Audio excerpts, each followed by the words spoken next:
What is up, family? It's Dr. Dale, the author of How to Raise a Doctor, Wisdom from Parents Who Did It, and the author of Pre-Med Mondays. Wait for it.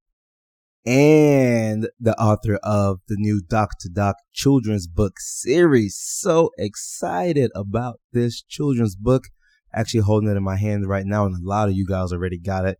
I've been getting just great messages, and just thank you guys for the feedback.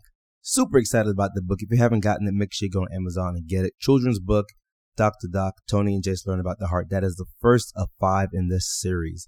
All right, the other ones will be coming out in the months to come. Super excited to have you guys here on the Black Men in White Coats podcast, the place where Black male clinicians have the platform to share their stories with listeners like you. My guest today is phenomenal. He's awesome. He's amazing. He is superb. He's outstanding. He's brilliant. He's wise. He's savvy. And all the other great adjectives you can think about. He's my buddy, my mentee, Aaron Dotson, Mr. Aaron Dotson. I'm going to let you hear all about him here in a second. And trust me, you're not going to want to miss this. This is a phenomenal episode. Phenomenal episode. I'm not even joking. I know you guys will say, well, Dr. Dale, you say that every time, but I'm not joking today. This is probably one of my favorite episodes, period, that we've done.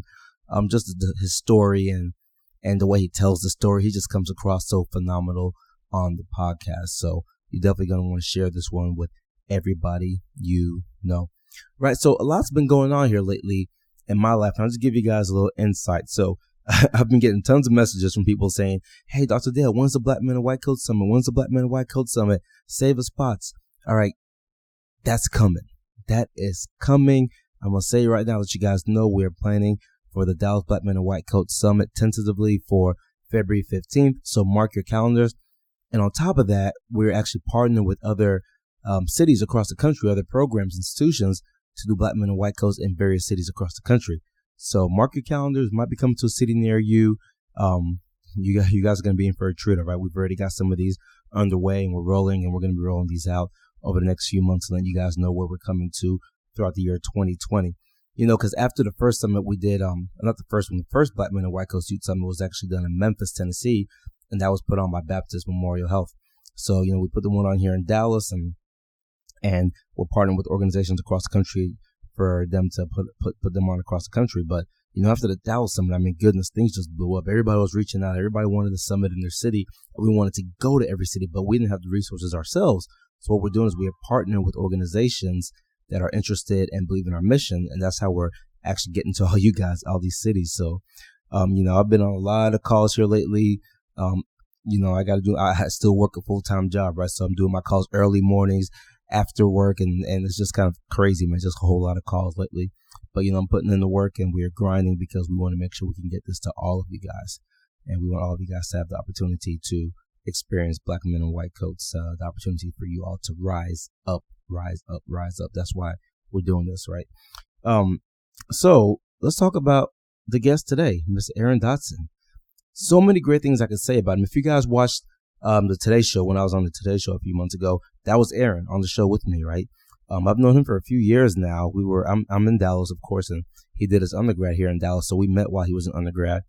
And you know, I mean, this kid, the sky's his limit, right? I don't think he even realizes. I call him a kid. He's a man, but you know, I'm at this stage in my life now when I think about people who are younger than me, and I just call them kid. But so forgive me, Aaron. I don't mean to call you a kid like that. That's just my vernacular now. So, you know, Aaron, he is amazing. He gets stuff done. He's a wonderful mentor for his mentees. And, you know, I imagine he's going to be an ophthalmologist. And I imagine if I had an eye problem and, you know, after he got a few years of training, he's the type of doctor that I would want taking care of me, just from knowing how much of a perfectionist he is and how serious and how much he gives his all to everything.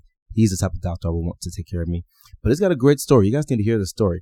I'm not going to ruin it for you guys, but, you know, I always got to give you a little tidbit at the start. My tidbit I'm going to tell you guys at the start is this guy was shadowing a doctor when he was about 6 years old. Who does that? He was shadowing a medical doctor at the age of 6 years old. That is crazy. Or he says 6 to 8 years, you know, somewhere in that 6 to 8 range. I'm looking at my kids right now. I've got a 3-year-old, a 5-year-old, and an 8-year-old. I'm imagining my 8-year-old even shadowing, right? So Aaron was way, way, way beyond the curve when it came to having the interest and that maturity to go out there and actually do things that he was interested in. Shadowing at 6 years old, that is just bonkers to me. But so much other cool stuff, so many ups and downs in his life, and you're going to hear about some of them in this episode. I'm going to be quiet now. Let you hear my guy, my mentee, Mr. Aaron Dotson.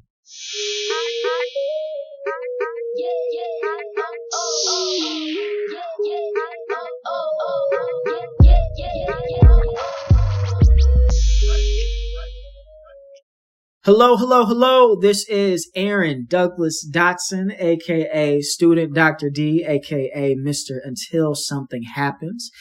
Signing in for Black Men in White Coats, here to talk with you all a little bit about why I went into medicine, why I want to become a doctor, and the journey that I've taken essentially from the very beginning to get to where I am today.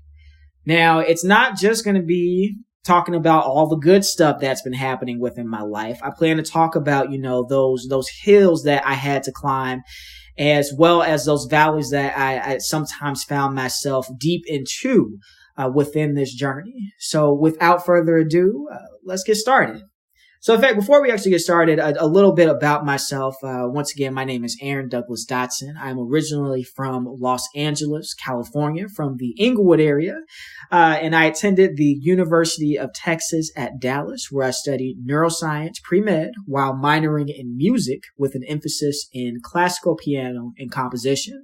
And I am now a fourth year medical student at the St. Louis University School of Medicine in St. Louis, Missouri, currently applying, receiving interviews, and hopefully matching into the best specialty on the entire planet. I'm a little bit biased, but applying and interviewing for the specialty of ophthalmology, which is eye surgery, my absolute favorite specialty on the planet, y'all. So let's get started. So a question that I get a lot from people is, well, Aaron, when did you first realize that you wanted to become a doctor? Have you always known you wanted to become a doctor? Was there ever anything else that you were considering? X, Y, and Z. And this pretty much dates back to when I was a young kid. I would say probably 6 or 7 years old. So I was a very nerdy and geeky kid growing up. I loved math and science. I enjoyed biology. I was a very nosy kid. Like, I'm not going to lie. I enjoyed knowing why things did what they did. So as a young kid, I would often accompany my mother to her doctor's appointments. And her doctor was Dr. Gilbert at the time. He was practicing in Inglewood, California. He's currently retired right now. Dr. Gilbert, he was great. He was a Black man in a white coat. He was the first Black male physician that I had ever met in my entire life. And I was just so mesmerized just to see someone who looked like me, who was doing such amazing things at such a high level itself. And, me being the nosy kid all the time, he would be placing the stethoscope over my mom, listening to her heart as well as her lungs. And I will always just be like, well, what are you listening for? Why are you doing this? Why are you doing that? What does this do? What does that do? And it got to a point where Dr. Gilbert was like, well, Aaron, since you have so many questions that you just keep on asking, aka since you're bugging me so much, but not really. So because I had all those questions, he basically told me, he was like, since you have all those questions, Aaron, why don't you come in and shadow with me and learn more about what it is that I do on the day-to-day level, so that one, you can get those questions answered, and that number two, you could possibly consider this as your future career. That was a big turning point within my life at such a young age. So around, like I said, age 6, 7, 8, I was shadowing my mother's physician in internal medicine, Dr. Gilbert, and he taught me so much. He taught me so much. It got to the point where he was sending me in order to gather the subjective information from my patients. I would then come back and present that information to him, just like a medical student would, just like a resident would basically to their attending. He and I would pull out his very big medical encyclopedias, and we would go through and read through a lot of the medical terminology, medical pathology, medical physiology. And it's like me as like this young, geeky, nerdy kid. I was just so mesmerized with everything that medicine had to offer. And from that young age, I knew for a fact that that was what I wanted to do for the rest of my life. I wanted to be a black man in a white coat. From that time on, I went through high school. I loved high school. I really did enjoy it. I continue to love the maths as well as the sciences. Biology as well as calculus were some of my favorite courses while I was in high school. And, it further confirmed for me that medicine was the path that I truly wanted to do. Now, I wasn't really too sure on what specialty I was kind of looking into at that time, but I had somewhat of an inclination towards psychiatry as well as neurology towards the end of my years in high school. So I'm originally from, like I mentioned, Los Angeles within the Inglewood area. And, Inglewood, in my opinion, although it has gotten better over the years, at that time point, it really wasn't the best place in the world to live in. Inglewood has a long history of being plagued by gang violence, by substance abuse within people that are there, homelessness, and so much negativity at that time. And I was very interested and curious when it came to drug and alcohol addiction. I wanted to know more about why do people get hooked on these drugs? What exactly happens in the brain that becomes manipulated so that they are addicted to these drugs for a long period of time? X, Y, and Z, what makes people think? What makes people tick? So from there, the end of high school, I knew that I wanted to study either psychology or the neurosciences. Being from Los Angeles, California, I really didn't want to stay in California for college. I was kind of that rebellious kid. I didn't apply to any colleges within California or in fact the West Coast itself. But I found a university that was within Dallas, Texas that stood out to me the most. This is the University of Texas at Dallas. I get this all the time, why on earth did you want to attend there? Why did you even apply there? You're not a Texas resident, blah, blah, blah. None of that stuff matters. UT Dallas had an entire school devoted towards behavioral and brain sciences. They had retired physicians teaching the courses to the students. They had a strong track record for pre-medical students. And they also had many professors who were PhDs who had trained at top institutes from all over the world. I knew for a fact that if I wanted to study neuroscience, that was the place that I wanted to be. So from that point on, I committed to going to UT Dallas. Like I said, I studied neuroscience and I minored in music with an emphasis in classical piano and composition. Prior to talking about, my college experience and stuff, music has always been a part of my entire life. My family, the Dotsons, we are a very, very, very musical family. Both my mother and father, they would sing to my brother and I, all the time growing up as kids. When my mom was pregnant with me, she'll tell it herself, she would sing to me, her and my dad would sing to me every single day as much as possible. I got started out with playing piano when about 18 or 19 years ago. I started playing by ear, and then I got into reading sheet music and pretty much took off from there. I love playing classical piano. I still try to play as much as I can today, and I was very grateful and glad that I was able to pursue that while I was in college as well. So yeah, so college comes around. Things are going okay, but in reality, they sort of kind of weren't. So my classes at UT Dallas, they were very, very, very challenging. I realized very quickly that there are so many talented, bright young minds who were sitting next to me who wanted that same exact goal as far as going on to medical school, becoming a practicing physician, changing the world for the better.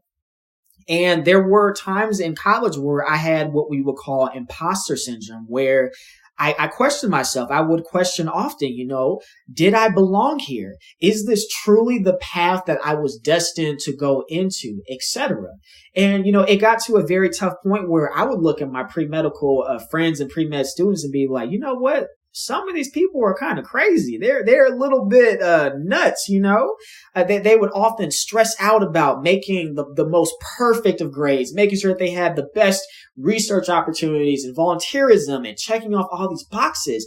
And at that time, it became so overwhelming for myself. And it got to a point where I had actually decided to quit.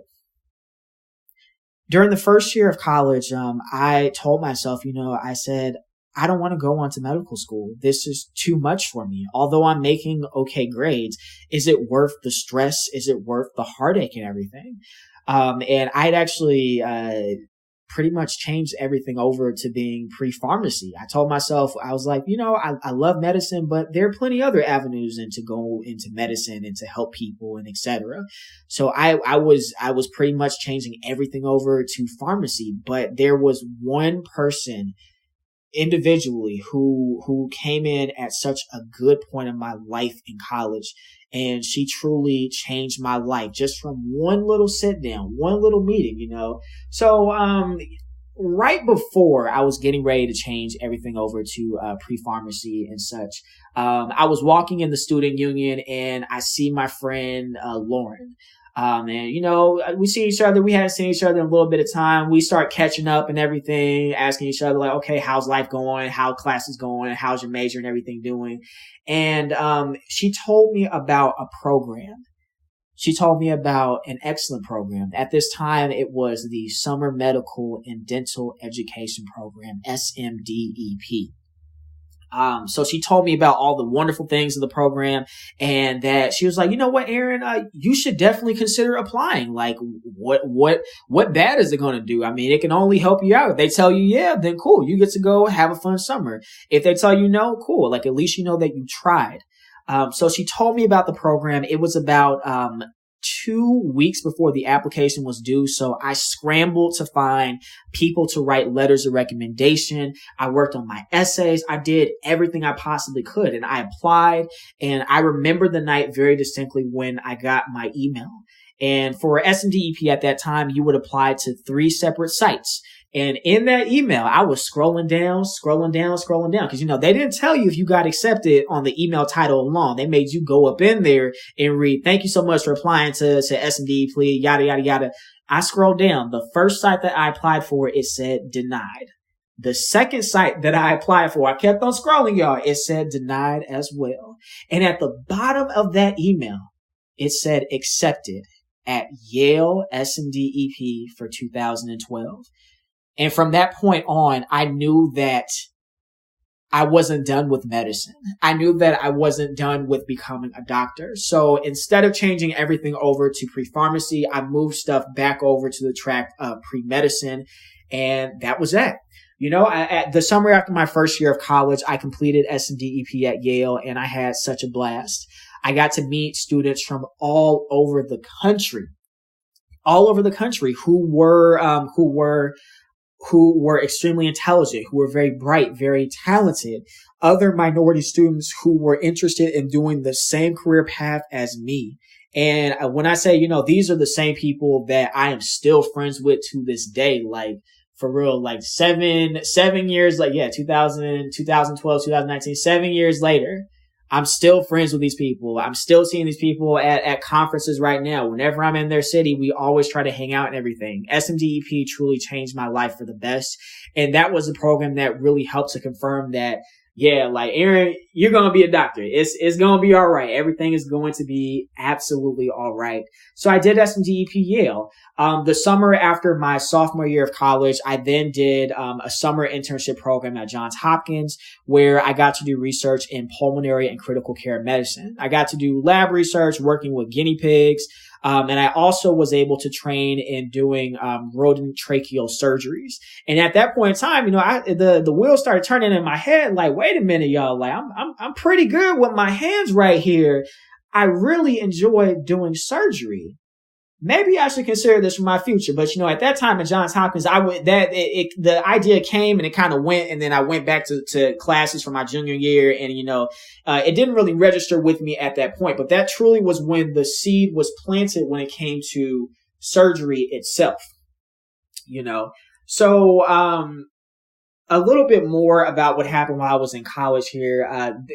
College was good. I enjoyed myself. I made good grades, but it wasn't always so perfect. There was a point in time where I had an exam both in biochemistry as well as in physics. And I was struggling in biochemistry. Let my mentors tell you, ooh wee. The night before, I was studying so hard and I knew that I probably was not going to perform as well as I wanted to. So I was struggling. I do consider myself to be Christian. I'm very rooted and grounded in my faith. So I prayed that night. I prayed to God. I was like, God, if being a doctor is truly what you want for me to do, I need a sign. I need for you to show me something, because right now I can't see, because the path in front of me is so hazy. The path in front of me is so unsteady. I feel like I'm studying and studying. This information is not going into my head. I have this test tomorrow. God, can you please show me the way? Give me something, So that next day I took that biochemistry test, and that message, that something that I was praying for, was not revealed during that biochem test. I did not do the greatest on it. And after taking the biochem test, I went on to take my physics exam. We're all sitting there waiting for the professor to pass out the test and everything. Prof, he passes out all the tests. Everything's turned over. Before this man says, turn over your test to take it and everything, we had a school-wide blackout. An entire school-wide blackout. Now, I know some of y'all may be thinking, I did not cause this myself. No one in my class caused this, or at least I hope not. But to say the least, I did not cause this myself. It came completely out of the blue. As soon as the room went dark, I looked up to the ceiling and I put my hands together. I said, okay, God, we ain't going to have this argument no more. We ain't going to have this talk no more about uncertainty. I know that you want me to be a doctor. This is the sign that you're giving me right now. This was right before my spring break. So I had a week to study for this physics exam. I came back, crushed that physics test, and I went on forward knowing that regardless of how hard the path gets, regardless of how tough things may get in my life, that this truly is the journey that was destined and bestowed upon me. Going a little bit further within college, I got involved in a lot of research. I did neuroscience research in Dr. Kroner's lab, where I actually got to train, perform, and actually teach rodent stereotactic neurosurgery. Yes, neurosurgery. I would put my animals under with anesthesia. I would operate on them. I would, sew them back up. They would recover and they would go on to do their experiments. At that point in time there in my junior year, I knew that I wanted to become a surgeon. I loved being able to operate, put on my music, and just go to work on my animals, and then, just go home. It was a blast. I knew that I wanted to do surgery. And at that point, I was considering neurosurgery, but we'll talk about that a little bit later on. The end of college comes about. I was very blessed to have been chosen to be the commencement speaker while I was in college. And I was also named the student leader of the year. I love UT Dallas. I truly do adore UT Dallas, and I would do anything for that institution as possible, because everyone there has been so good to me. College is done, but then what came a little bit afterwards, as well as a little bit in between, there were some difficulties that were there.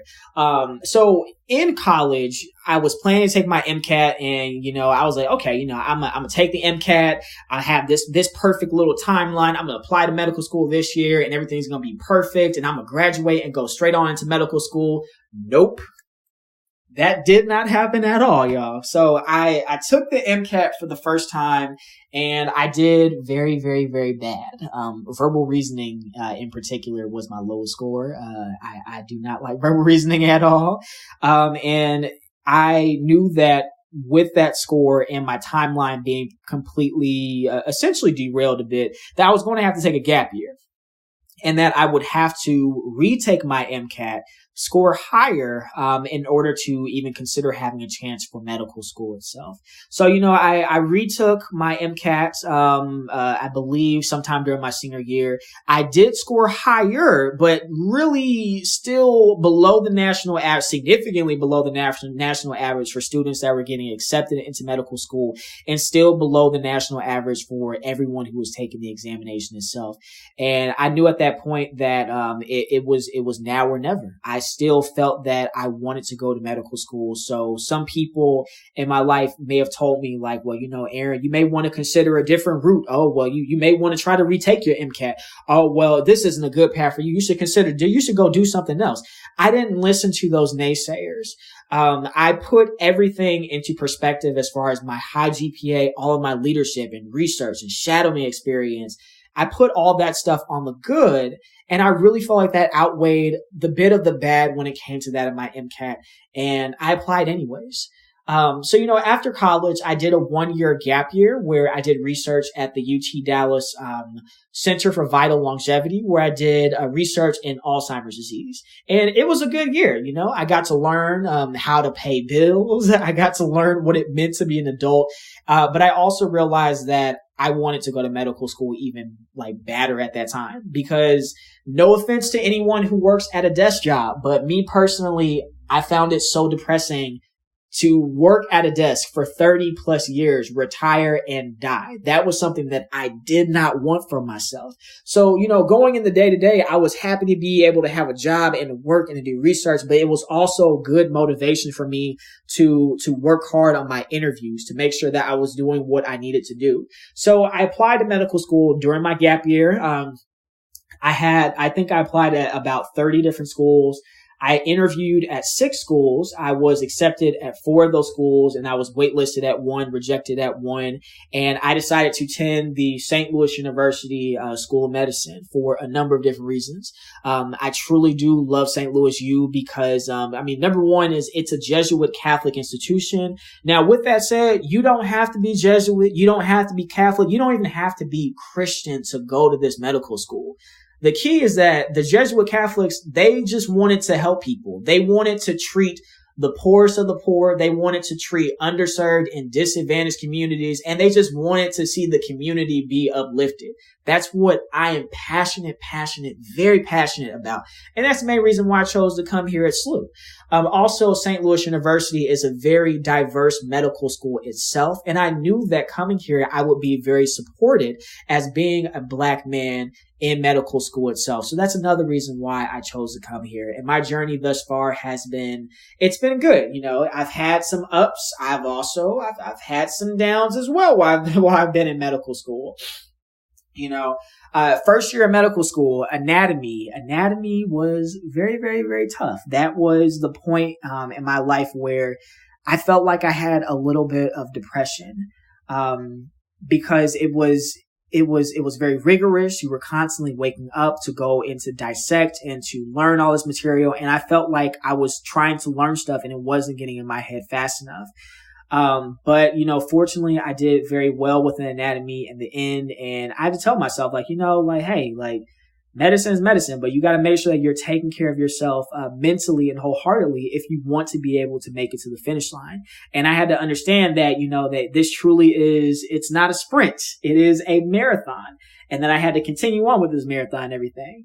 So, I did well my first year. Second year was very, very, very tough. The middle of my second year of medical school, I lost my father to stage 4 prostate cancer. And that was the most difficult time of my entire life. I love my dad very dearly, and I miss him to this day. I wish he could see me right now. I wish I could call him and be like, hey, Dad, I'm getting residency interviews at these places. But unfortunately, I can't.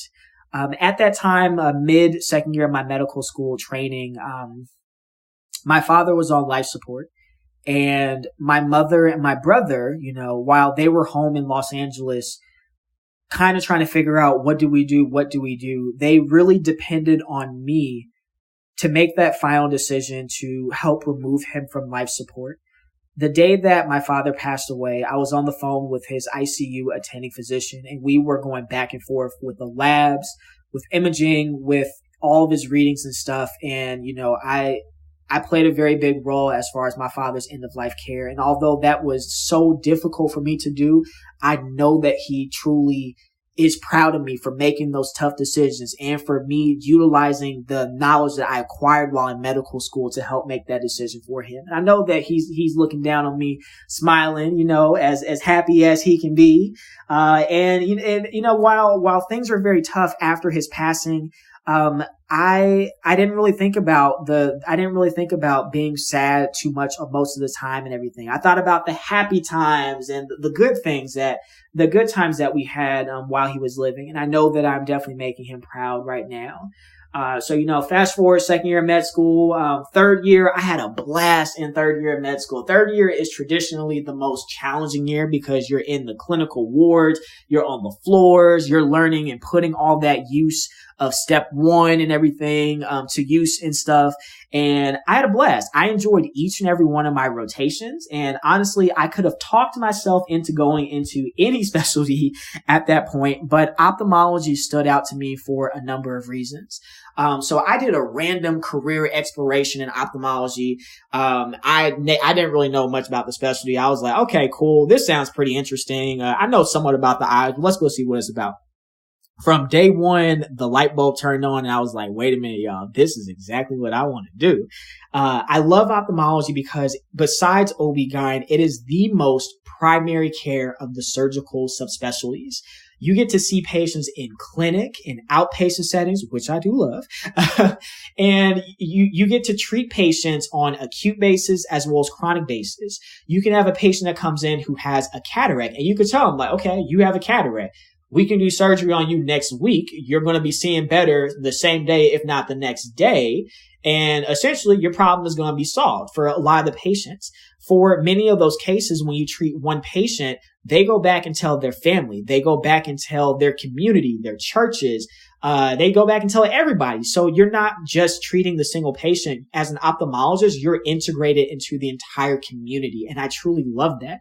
I love being able to see patients on, like a weekly basis, like next day, the week, and then a month after cataract surgery. I enjoyed being able to see patients, even on like a more spread out time, depending on what their condition was.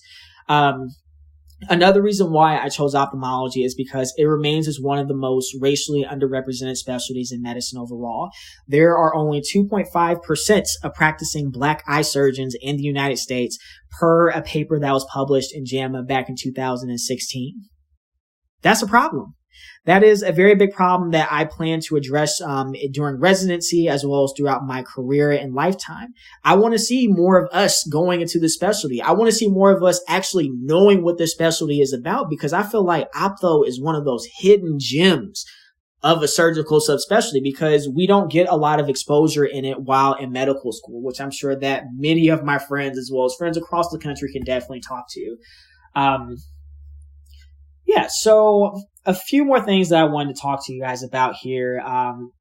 So I was very blessed with the opportunity to be featured alongside with my mentor, Dr. Dale Akorduru, for the Today Show. We went on the NBC Today Show and we talked about our organization, Black Men in White Coats, and all the wonderful things that we're doing in effort to help inspire as well as to build a network of practicing Black physicians with that of young aspiring physicians to help to bridge that gap, to help build that of like a pipeline. That was such a wonderful experience that I got to do this past summer. Also, this past summer, I got to travel to Honolulu, Hawaii. I got to participate with the National Medical Association, NMA, with the RAB Venable Excellence in Ophthalmology Research Excellence Program, where I got to present my research in oculoplastic surgery. At that research symposium, I got to meet pretty much majority of the Black eye surgeons in this country. And that was definitely a very, very, very enriching experience. Also over the summer, I got to do 2 away rotations at 2 excellent institutions, including Duke University as well as Harvard's Massachusetts Eye and Ear Center. And, currently right now, I'm just sitting around, kind of waiting on more interview invitations to come about so that I can get ready to prepare adequately to go on and to handle these interviews for ophthalmology. And then my match day is actually going to be January of 2020. So be on the lookout for that. Know that I definitely will be on the lookout for that. And so that essentially has been my journey from the very beginning, pretty much from why I wanted to become a doctor to where I am right now. And with that all said, there definitely is a message within that, what I want to let you guys know is that if there is a will, there truly is a way. I want for you guys to understand that you have to study, you have to work, you have to network, you have to grind, you have to do what it is that you need to do until something happens. That is a phrase that I truly do live with, until something happens. Now, the road ahead, it definitely is long and it's not going to be easy, but it can be done. You will have some good times that you will remember for the rest of your life, and you will have some hills to be able to climb that once you get on the other side, you'll be able to see like, wow, I learned something from that. I can apply that within that of my future. If this truly is something that you want to do for the rest of your life, go for it. Go for it. Go for it. Go for it. Reach out to us at Black Men in White Coats. Find a mentor. Try to do your absolute best to seek out others who have gone through this long path so that you can get the information and the resources that you truly need. Please, please, please, guys, do not give up. Don't give up on your dream. If I would have given up on my dream after my father passed away, after when I was going to go into pre-pharmacy, after when people told me maybe you shouldn't apply to medical school, I wouldn't have just given up on my dreams. Many other people would have also given up on their dreams too. There are many people who look up to me as I am their mentor. And I understand that this journey does not just include myself. It is so much bigger than just myself. Go for it. Go for it. Go for it. Go for it. Keep going. Keep going. Keep going. You guys, my name is Aaron Douglas Dotson, and I am a Black man in a white coat. Thank you. Go for it. Go for it. Go for it. Go for it. Excellent words by student Dr. Aaron Dotson. Actually, he's about to be Dr. Aaron Dotson. And I always thought it was kind of cool that we're filming a lot of, and you guys may have noticed, I've actually shifted a lot of the focus of this podcast to medical students because that's kind of the cry we were getting. People wanted people who were kind of younger. I'm still doing doctors, of course, but the medical students bring a certain vibe. And you guys can kind of feel it in these episodes, right? But I've always kind of wondered, like, we'll call them student doctor, but in a couple of years, in the case of Aaron, it's going to be a couple months, they're going to be doctor, not student doctors anymore. So I'm just going to go ahead and start calling some of y'all doctors. So Dr. Aaron Dotson, that has a better ring to it. Thank you so much for being on this episode. I told y'all that was going to be a great episode. Hands down, one of my favorite episodes so far. And maybe it's because I'm biased because I know Aaron, personally. And maybe it's because I'm biased because we have similar history in certain aspects, right? He talks about that SMDEP program that he did at Yale. So I did that same exact program, but when I did it, it was called SMEP, and now it's called something different. It keeps on changing names, and that's for a good purpose because they want to make sure they're accommodating to needs that have to be met out there. But it's the same program. So we had the same Miss Linda Jackson. Shout out to Miss Linda Jackson out there running that program at Yale, and it was the same exact program and the same things he said about how he made lifelong friends. I made lifelong friends. So he had a great path. He had ups and downs. But man, I tell you, to that pre-med, listen to this, pay attention to what he was saying, right? The challenges. Just pay attention to how he overcame, how he hung in there. Pay attention to that blackout moment in this physics class. How awesome was that, right? As soon as I heard that, I was actually driving. I pulled over into a parking lot and I stopped and I sent Aaron a text. I was like, man, I love that blackout moment in his physics class before that exam. But so many great things to take from this podcast. And, wow, crazy. As I'm recording this right now, my house just went black. It just came back on. No joke.